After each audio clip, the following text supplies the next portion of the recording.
NEET के exam के बाद अगर आप यूजी एमएससी में आप अप्लाई किए हैं काउंसलिंग के लिए, तो बहुत सारे क्वेश्चंस आपके माइंड में होगा। आइए जानते हैं उन क्वेश्चंस का आंसर। फर्स्ट काउंसलिंग के बाद फ्री एग्जिट कैसे लें, ये बहुत सारे स्टूडेंट के माइंड में एक बड़ा क्वेश्चन रहता है। तो आइए जानते हैं फ्री एग्जिट कैसे लें।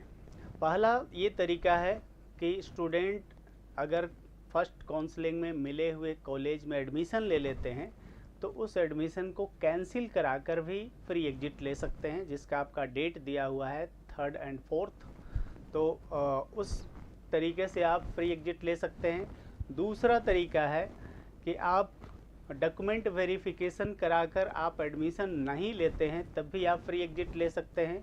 तीसरा तरीका है, आप अगर कोई डॉक्यूमेंट वेरिफिकेशन के लिए नहीं भी जाते हैं, रिपोर्ट करने भी नहीं जाते हैं, तब भी आपको फ्री एग्जिट कंसीडर किया जाएगा। तो अगर आपको फ्री एग्जिट लेना हो तो बेस्ट वे क्या है कि आप कोई भी रिपोर्ट करने ना जाएं, that is the best way. और आप श्योर रहें कि ये भी एक फ्री एग्जिट का बेस्ट तरीका है और आपको भी परेशानियों से भी आप खुद को बचा सकते हैं।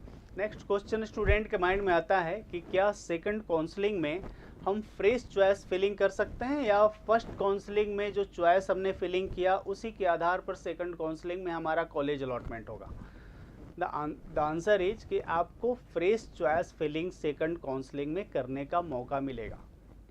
नेक्स्ट क्वेश्चन आपके माइंड में आता है कि क्या फर्स्ट काउंसलिंग में एडमिशन लेने के बाद हम अपग्रेड कर सकते हैं। The answer is yes. आप अपना एडमिशन कराने के बाद अपग्रेड करवा सकते हैं और सेकंड काउंसलिंग में आप उससे बेटर कॉलेज हो सकता है कि आपको मिल जाए according to your rank.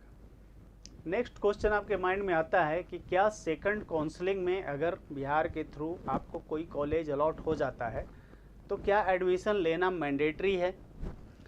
The answer is no. आप अगर एडमिशन नहीं भी लेते हैं तो आप थर्ड के लिए एलिजिबल हो सकते हैं, सिर्फ आपका सिक्योरिटी मनी जो है वो वापस नहीं होगा। थर्ड में आपको फ्रेश रजिस्ट्रेशन करना होगा, फ्रेश सिक्योरिटी डिपॉजिट करना पड़ेगा और आप थर्ड के लिए एलिजिबल हो सकते हैं। एक क्वेश्चन आपके माइंड में आता है कि क्या बिहार के थ्रू सेकंड राउंड में अगर कोई कॉलेज अलाउड हम आपको हो जाता है तो बिहार का थर्ड राउंड के काउंसलिंग के लिए आप अपग्रेड ऑप्शन ले सकते हैं।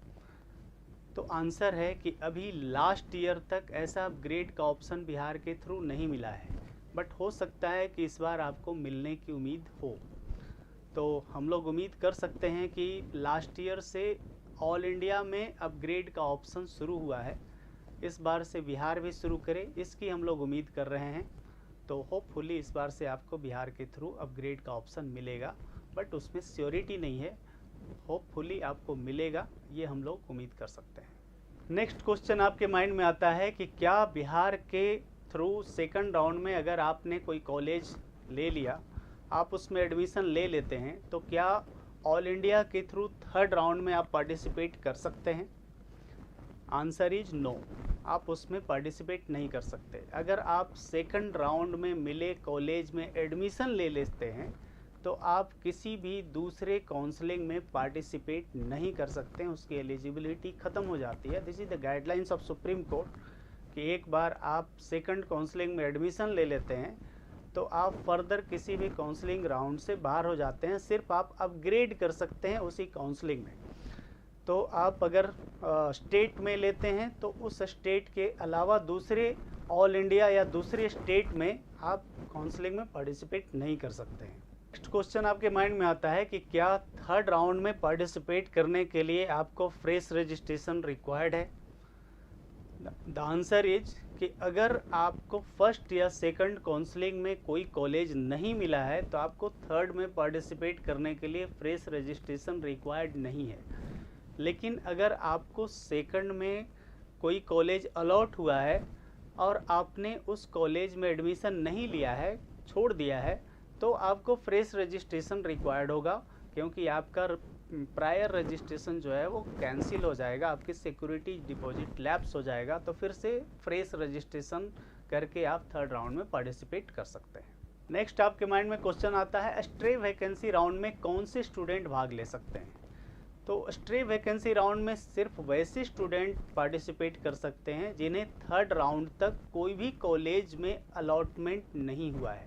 कोई भी कॉलेज मीन्स आपको ना ही MBBS में अलॉटमेंट हुआ है, ना ही BDS में अलॉटमेंट हुआ है, ना ऑल इंडिया में और ना ही स्टेट में। अगर दोनों में से कहीं भी आपकी किसी कॉलेज में अलॉटमेंट हो जाती है तो आपको किसी भी स्ट्रे वैकेंसी राउंड में पार्टिसिपेशन नहीं हो सकता है। तो वैसे स्टूडेंट को पार्टिसिपेट करने से रोक दिया जाता है। लेकिन वैसे स्टूडेंट जिनको फर्स्ट, सेकंड, थर्ड राउंड में कहीं भी कोई भी कॉलेज नहीं अलॉट हुआ है, वैसे स्टूडेंट स्ट्रे वैकेंसी राउंड में पार्टिसिपेट कर सकते हैं। नेक्स्ट क्वेश्चन आपके माइंड में आता है, क्या स्ट्रे वैकेंसी राउंड में फ्रेश चॉइस फिलिंग और फ्रेश रजिस्ट्रेशन का रिक्वायरमेंट होता है? The answer is yes.